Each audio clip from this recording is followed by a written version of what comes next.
Hey tubers, it's Tony, and as promised, I'm back today to make a video to show you how to remove the passenger side airbag on your '06 Ford Explorer. The concept will be the same for just about any Ford Explorer that you drive for the most part out there.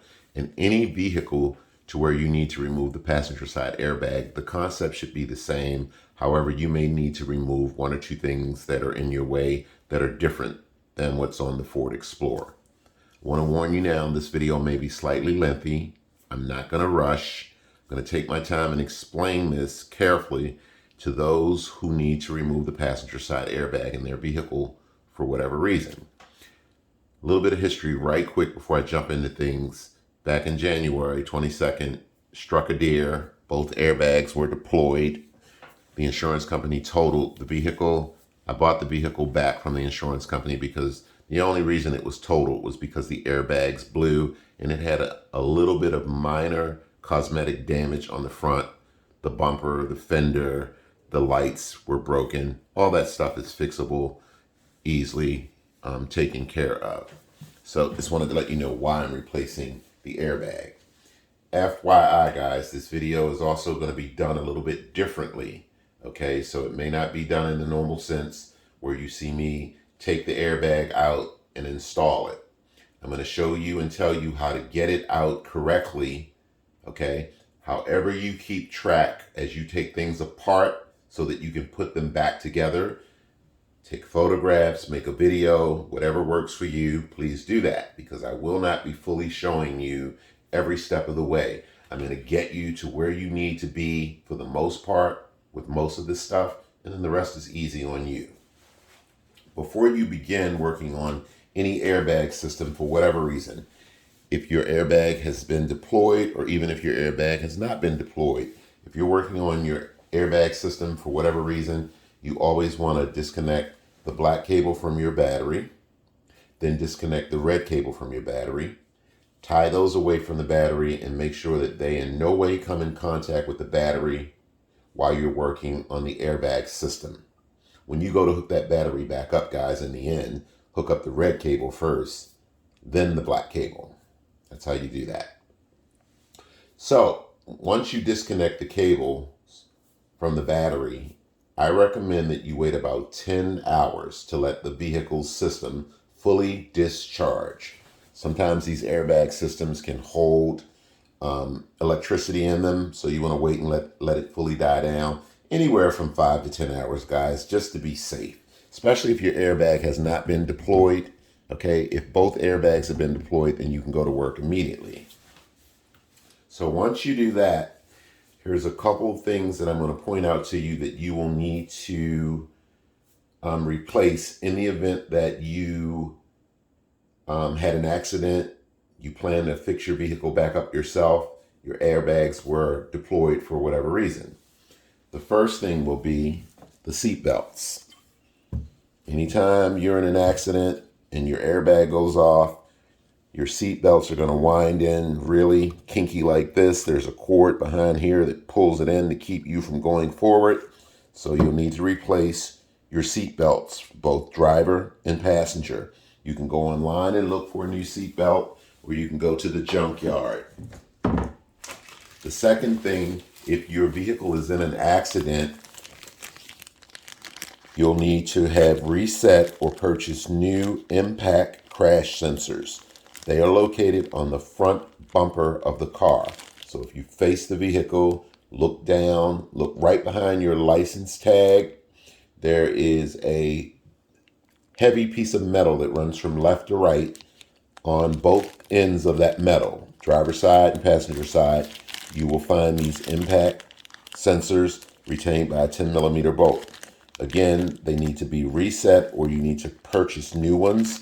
There's a company in Atlanta or Georgia somewhere, and it's called myairbag.com. You can send these sensors to them and they will reset them for you. I don't know what the fee is, but you can contact them yourself. The third thing that needs to be taken care of if your vehicle is in an accident is your airbag control module. And this puppy stores the data from the crash. And FYI, There's nothing you can do to wipe this clean yourself. You would have to send it to a company like myairbag.com, and for a small fee, I think it's like $50, they will wipe it clean as if it was new, and then you can reuse it.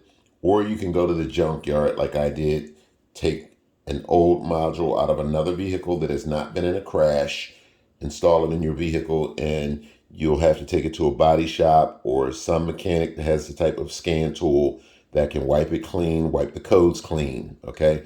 But the hard code from the crash, again, remember, you need a company that specifies in doing that. Contact myairbag.com. As I told you, there'd be a lot of information, guys. So to get started on the passenger side airbag, there are a number of things you can do. If you have a really good back, you can bend over the seat and put your head up under the dashboard and work on trying to break free the 4 10mm retaining nuts that hold the airbag in, and there are 2 electrical connectors back there as well. Or you can do what I did. I removed the passenger seat completely. It's really easy, guys. The passenger seat is held down by 4 15mm bolts, and everything around those bolts, especially in the back, is just plastic coverings, guys. You'll need a flat blade screwdriver to pluck up some clips, remove the covers, and FYI, when removing the 15mm bolts on the back of the passenger seat, you'll need a 15mm wrench. So trust me, get that wrench because it'll come in handy. So before I get to the next step, I'm going to cover the tools you'll need to do this job. Tape, one of these pry tools. You'll need 2 3/8 drivers, a long one and a short one. You'll need a 3/8 ratchet, a deep 10mm socket, because on the inside of the airbag, there's studs that stick out. So you'll need a deep 10mm socket, and you'll need a 3/8 swivel. What's the tape for, guys? Well, when you're laying on your back, whether you remove the seat or not, when you're laying on your back bent up under the dashboard, once you find the 4 10mm retaining screws, your swivel will want to move. There's not a lot of room up in there, guys, to get to where you need to be. So you just have to take your time with a bright flashlight and look for them, okay? And I'm going to show you all this in the vehicle as best I can. But what happens is your swivel won't sit down. So when you take your long driver and go up in that hole trying to put it around that first 10mm screw, it won't stay in place. So what I do is I take tape and I tape, let me get a shorter driver. I take tape and I tape my socket and swivel just like this in this position. And you'll see this once you start working on it. It will allow you to put this socket over your screws, or nuts rather, without fiddling everywhere, okay? It'll make sense once you get down there. So just tape this really good, and you may have to do this for all 4 nuts, okay? Also, once you put the new airbag back in, how do you get these screws in there? I put the screw in, guys, and I take a little bit of tape and tape this screw to the socket, get it started, and once you get it started good, you can either keep going or pull it back, remove the tape, and then go again. I'll leave that up to you. When you go to get those 4 10mm retaining nuts loose, you can use a air gun to break them free. Otherwise, you'll have to do it by hand, and be patient, guys, because it's a long stud. I'll show it to you, but be patient because you'll have to screw it out. But if you have an air tool of some sort that you can stick into your driver, you can just, and it'll come right out immediately. When you go to put your retaining nuts back in, I highly recommend that you screw them back in by hand. Again, be patient. Take your time, guys. Have fun with it.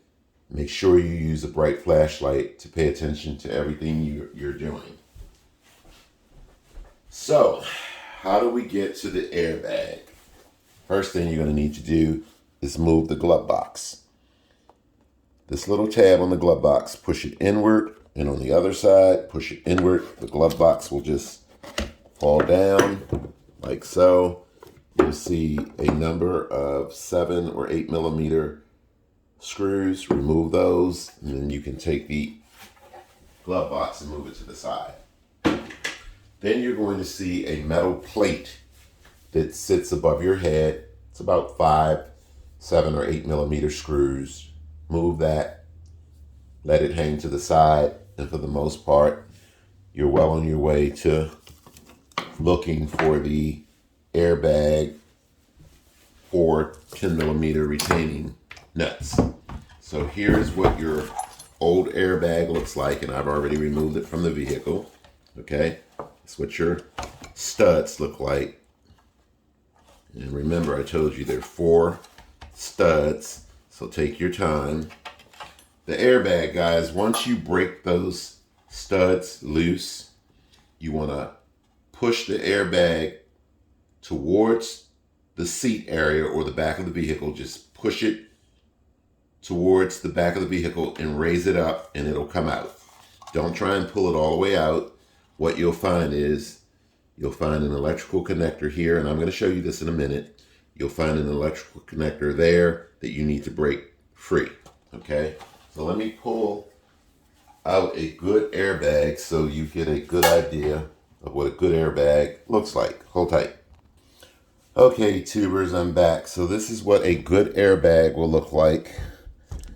Remember, when you pull the old airbag out, disconnect the electrical connectors, push down on this tab, pull the electrical connector away. Same thing on this side over here. You can get airbags at eBay Motors. You can go online, or you can go to the junkyard yourself and pull one out of a vehicle just like yours. Just make sure you have the correct year, make, and model. And if you're pulling out your own airbag at the junkyard, do not cut any of these wires, okay? These are not meant to come out, okay? That's why they're connected to this harness. And this harness runs all the way back around and comes back to this side. So if you're pulling these airbags out at the junkyard, you want to disconnect the electrical connector. And this unit should look just like this, okay? So just wanted to make that clear to you. So for the most part, I'm going to run out to the vehicle and I'm going to sort of show you what the top of the dashboard looks like without the airbag in it. And then what I'm going to attempt to do, guys, I'm going to try my best. I painted the nuts sort of like a bright green. So I'm going to try my best to put those on. And then from the bottom, I'm going to show you upward as best I can so you have an idea of where those retaining nuts will be. And even if I can't show you these because it's a tight spot down there, I'm going to give you a starting point of once you remove the glove box, what to look for, and then you just look straight up. So here's why a lot of people have trouble removing finding and removing the retaining nuts. When you first start looking upward, guys, you'll see this nut. Most people don't see this one because they sit in a little cubby hole. So you have to just push your head closer to the floor, up under the dash, and you'll see this second nut. They're right not far from each other, just like on here, okay? So let me run out to the vehicle, and what I'm going to do is I'm going to stick this airbag in, hook up the electrical connector, and then I'm going to try my best to put the retaining nuts on and show you where they're located. So hold tight. Okay, tubers, as you see, I removed the driver's seat. Okay, I've already installed the driver's side airbag. It's really easy. Retaining screw there, 7mm. There's one on the other side. And then some electrical connectors behind there that you take a pair of needle nose pliers and squeeze together and safely pull it out. Passenger seat is removed. There's that metal piece that I told you that's retained by 7mm screws. Just break those free and let that hang. This is what the top of the dashboard looks like. And underneath, you would be looking for these two holes here, but they won't be holes. They'll have studs in them and nuts. And on this side as well. There's an electrical connector that needs to be hooked up. There's one there. And you basically do that from underneath once you set the airbag back into place. How do you get the airbag back in, guys? And this will work much better for you when you don't have a camera in your hand. You just maneuver it, say, set it up against the windshield, slide it down into place, and then you can hook up your electrical connectors. I don't have 3 hands, guys, so hold tight. So there's the airbag back in. And again, this works much better when you don't have a camera in your hand. So let me go down below right quick and try and show you the retaining studs. I did say that I painted the nuts, but I'm just going to go down there, guys, and point the studs out to you and see if we can find them that way. FYI, if you remove the passenger seat, you'll need a T50 Torx bit to remove this bolt here so you can fully take the seat out. I left that out, but you can find the T50 bit at Harbor Freight, any local auto parts store, Walmart, etc. Okay, guys, so see what I did? Took tape and I taped my swivel and 10mm deep socket together.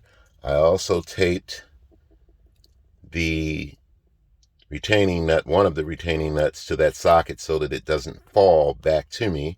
And I'll just get it started. I'm going to put one on one side and one on the other, and that'll give you an idea of where they are, because when we look up there, it should light up a little bit green. So hold tight, guys. Okay, guys, I'm up under the dashboard. There's my electrical connectors that are connected on both sides. You want to make sure you do that. And I'm going to try my best to give it to you. This may not be the best picture, guys, because this is in a tight spot and the camera may not zoom correctly, but come on. But you see there's one green retainer nut and there's a hole there, guys. When you just follow this rim as you're laying on your back, come over and then go straight up, and there lies your first, come on camera, help me find it again, your first retainer nut, and then right below that sits the other nut. Okay, I'm going to see if I can get that one started, but you have an idea of where it is. So I'm laying on my back, come across this rim over to here and look up, and you'll find, let me see if I can get you a better picture. There's your second retainer nut, and then down just a hair, guys, sits the other hole for the nut. Again, I told you this is a really tight spot up in here.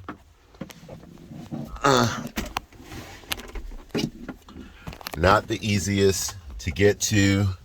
Okay, there's your blow motor. Okay, just wanted to show you that again. The airbag is back in for the most part.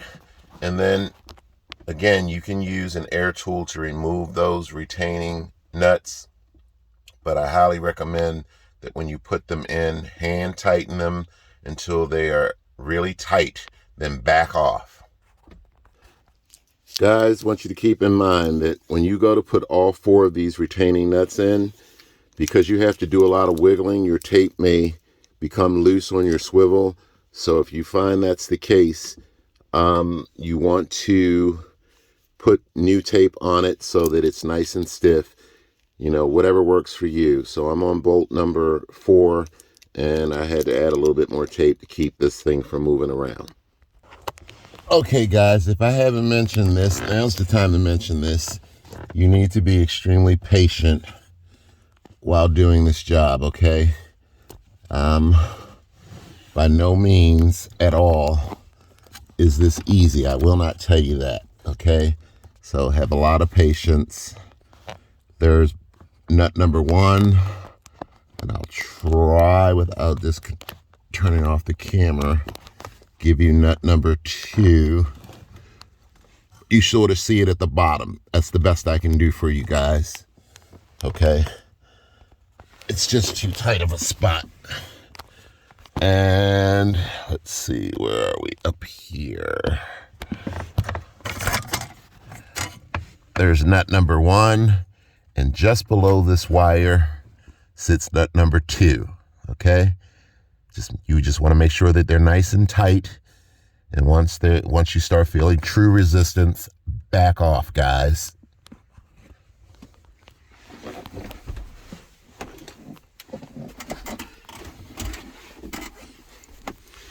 Again, if I haven't told you, you need a lot of patience to do this job. It's a very doable job. It's going to work much better with the seat out, unless you have a really, really good back. Again, I know this video is lengthy, guys, but I'm trying not to leave out anything that could help you save yourself some money and do this job correctly. And just remember, everything you take apart goes back together. Okay, so however you keep track of that, be careful when you're sticking your ratchet up in there. Have a bright flashlight, guys, so you can see. Take your time. And to give you an idea, again, I showed you earlier, just about right here on the bottom are your retaining bolts. Here on the bottom, you'll see this one clearly. You'll see this one clearly. This one is hidden in a hole just the opposite of this one right here. Same thing on this side. So you just need to take your time and look, and you will find them, okay? So guys, that is it. And then the wires up under there, you can occasionally push some wires to the side so you can see. Just be careful not to break anything for the most part. And remember, again, your airbag control module needs to be replaced. If you plan on fixing up your vehicle that was in a crash, the airbag control module is underneath this. There's a bolt there, same thing on this side, and you may have to take some 7 or 8 millimeter screws loose on the inside to get this off, okay? So that's it, guys. I hope the video has been helpful. Again, I know it's pretty lengthy for the most part, but I'm trying my best to help you guys save money and do the job correctly, okay? Thanks for watching, guys, and I'll catch you next time.